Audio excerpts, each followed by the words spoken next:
Trump has done it again. Have you seen the latest videos of DC? The sidewalks are spotless, no trash on the streets, no crowds of people stumbling around. It is peaceful, clean, and honestly, it is refreshing. The locals seem happy.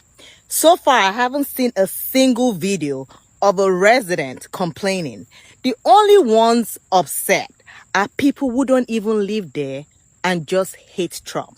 At the end of the day, everyone deserves to feel safe in their own community. Well said. Hey guys, welcome back to the channel and welcome back to another video. Check this out. President Trump has now made the sidewalks of DC peaceful, clean, and refreshing. This Trump voter absolutely nails it, according to this post. Meanwhile, we see some crazy shit over on MSNBC, as to be expected, saying how President Trump hasn't ended any wars. But here we have a bunch of monks from Cambodia who decided to thank President Trump for ending a war. But let's listen to the Democrat consultants on TV, just for fun. Dear Mr. President Trump, we are standing here today with hearts full of appreciations for your instrumental role in bringing about the recent ceasefire between Cambodia and Thailand. The border conflict, which had escalated recently, caused immense sufferings and instability for the people of both nations. Your diplomatic engagement and visionary intervention were critical in de-escalating tension and facilitating a truce. Your commitment to promoting peace and stability for Cambodia and Thailand is deeply commendable.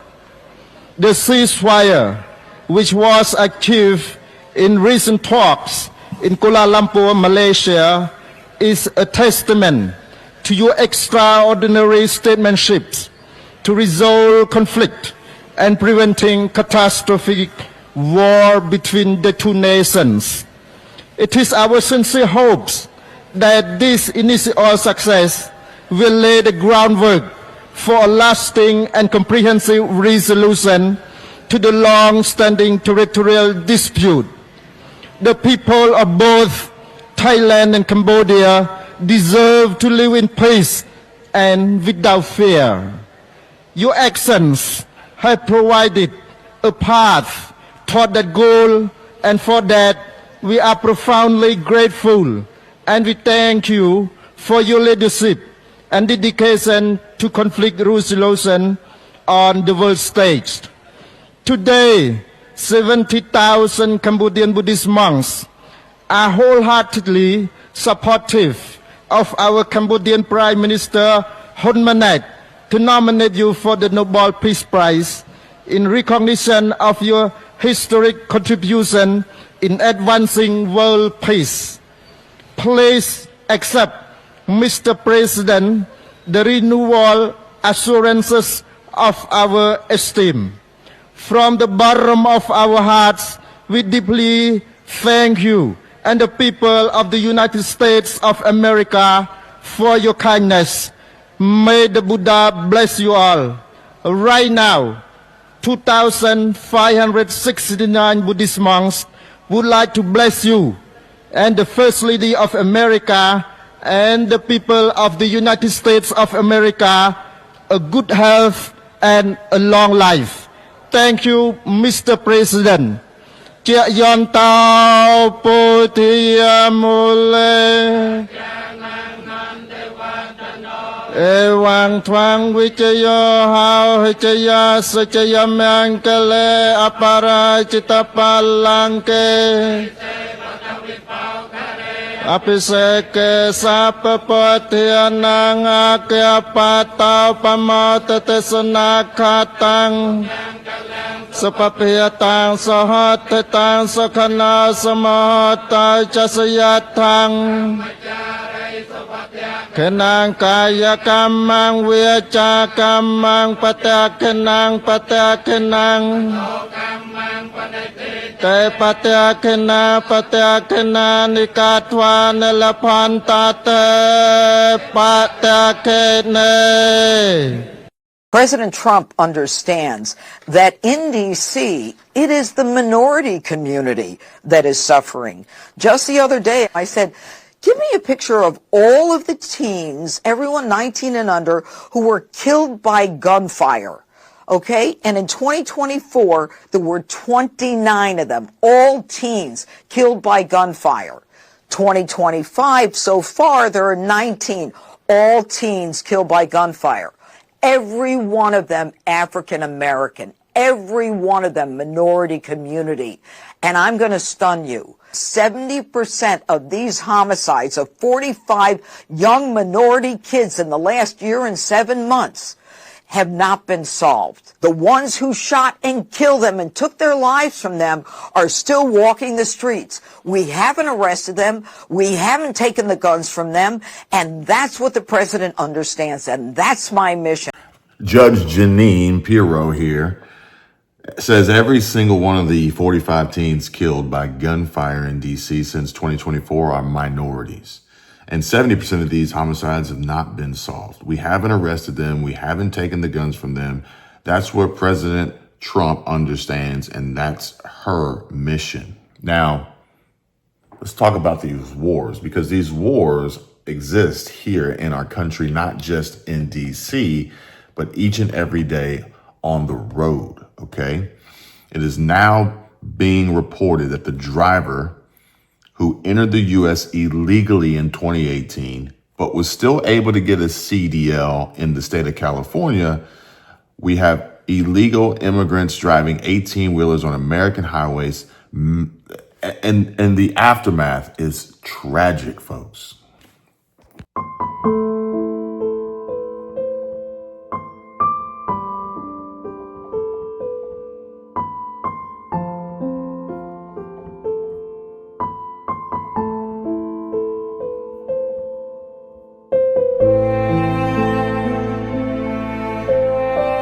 This is absolutely awful. And this is, I'm not going to put all the blame entirely on Gavin Newsom, but hear me out, folks.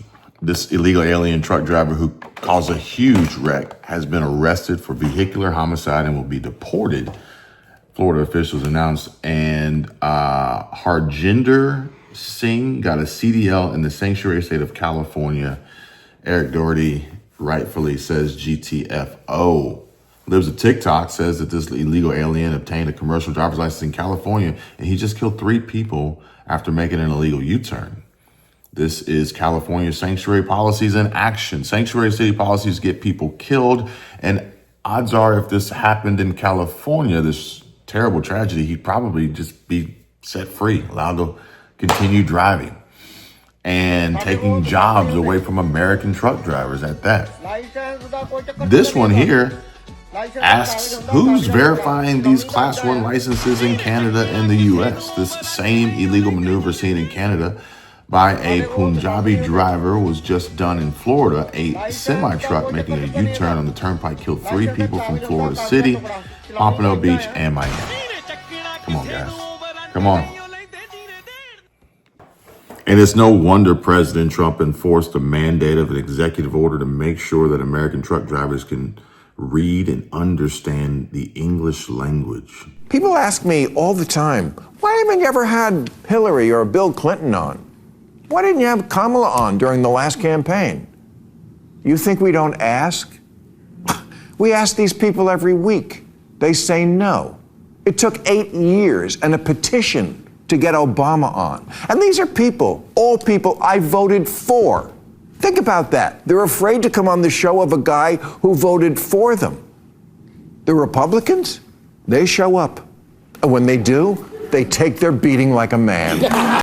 And speaking of beatings, would Gavin Newsom beat J.D. Vance in the presidential election? Drop your comments down below.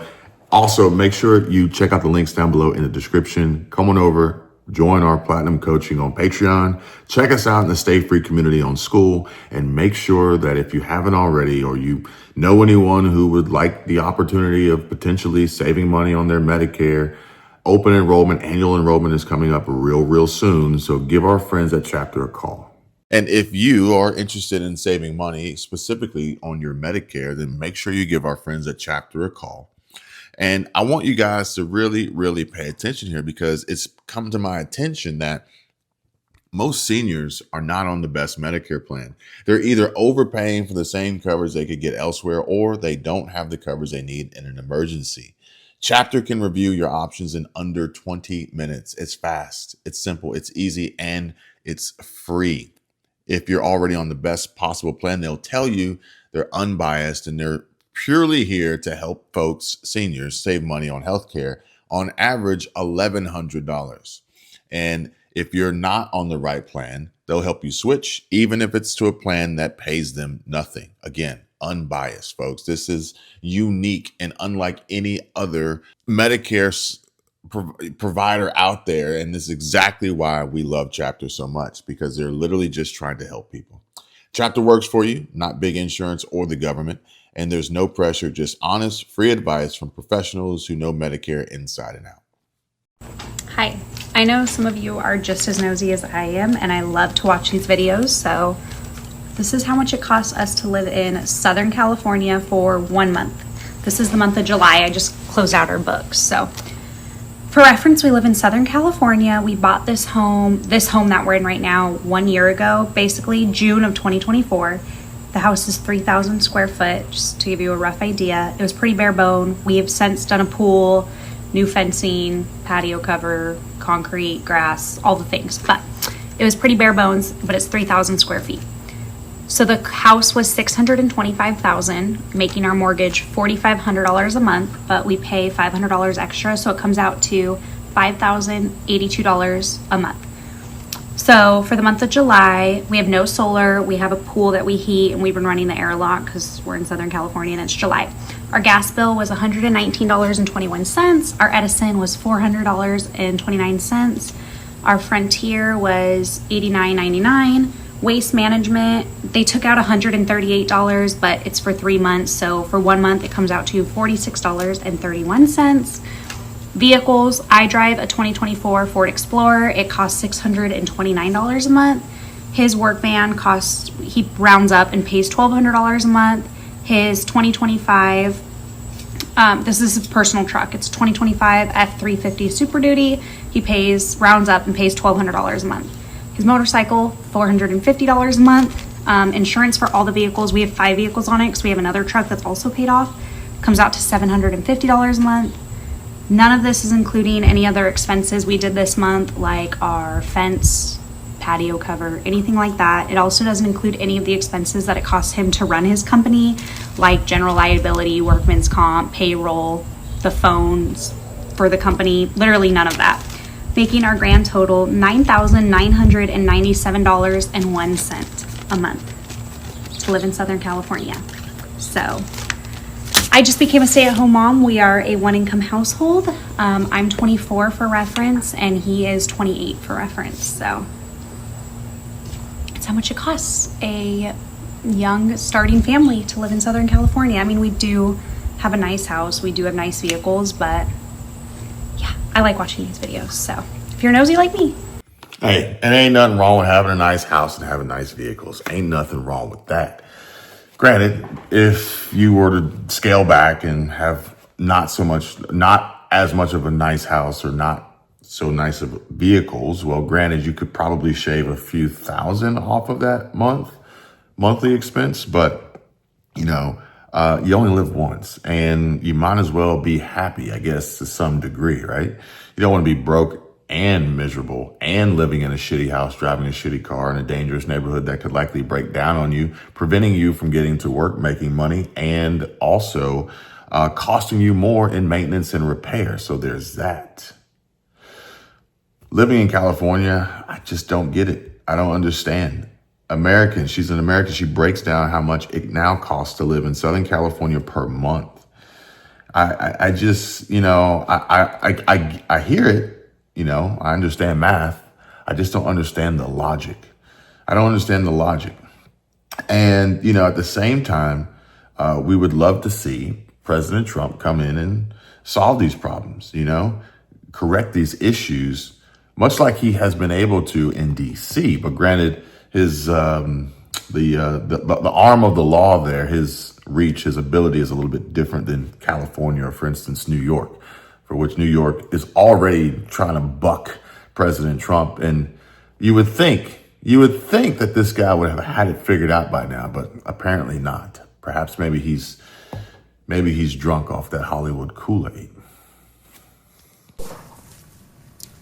We're, as you know,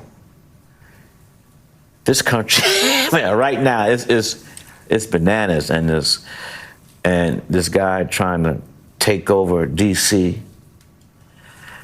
and just weaponize these things. And I mean, he's going to think twice. He tried to do that in New York, though. That ain't the boogie down, Harlem, Bed-Stuy, do or die. Gonna be a different kind of reaction. Oh yeah, it's gonna be very different. Let me stay there. Wasn't this the same guy who had a movie called Do the Right Thing? Film director and lifelong Democrat Spike Lee says Trump would think twice before doing a federal takeover of NYC. He says the Bronx, Brooklyn, and Harlem wouldn't stand for it. Classic lib, they love crime and squalor. Try to clean it up and you're a racist. But I noticed he didn't say Queens. So does that mean that AOC is actually on President Trump's side and would actually want to help clean up her neighborhood, clean up her district?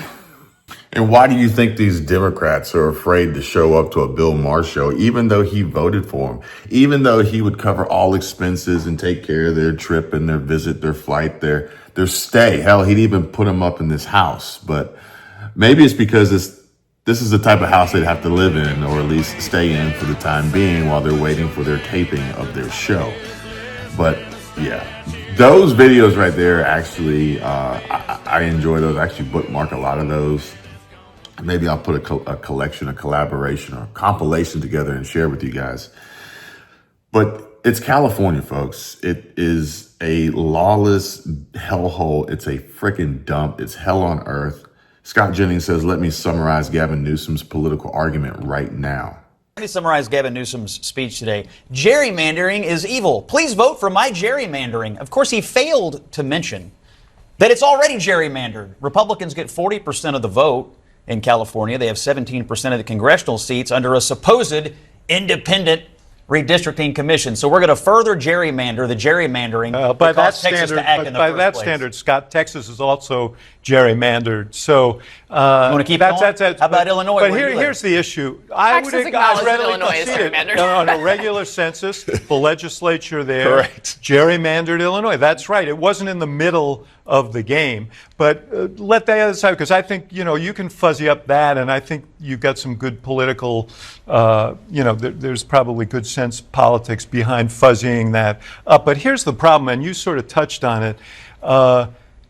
Donald Trump fundamentally does not believe in rules, in laws, in norms, in institutions. He believes in doing what's in his political self-interest, his personal self-interest. Well, he's trying to get any kind of advantage that he can. Hardly unusual for a politician or a political party. I totally disagree with you about the popularity of his policies. I think Democrats are on the wrong side of violent crime. I think they're on the wrong side of illegal immigration. And I think they're on the wrong side of virtually every cultural issue he's put in play. I think we're going to be quite fine fighting that out.